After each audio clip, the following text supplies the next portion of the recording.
Once the clay slurry had been thickened, it was brought direct from the settling tanks to the pan kiln for drying. The pan kiln was heated from underneath by a series of horizontal flues that ran from the coal-fired furnaces to the chimney outside. At Wheelmartin, the flues were 220 feet long, 66 metres, so the clay being dried was spread thicker at the furnace end of the kiln where the floor was hotter. The clay was brought into the kiln in tipper wagons and then spread over the heated floor.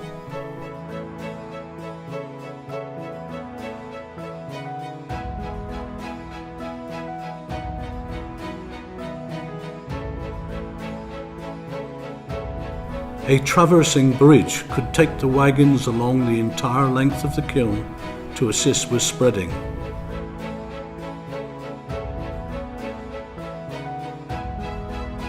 It took a day for the clay to dry at the furnace end of the kiln and 3 days or more towards the chimney end.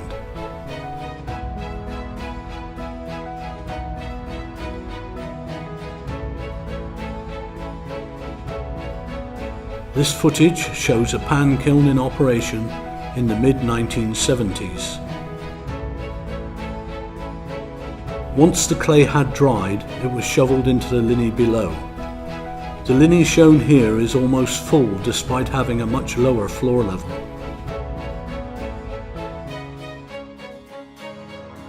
The process remained much the same for over 100 years, until faster methods of drying were developed in the 1950s. Later on, processed clay would be transferred to oil-fired rotary dryers using conveyor belts. These could dry the clay within an hour or two.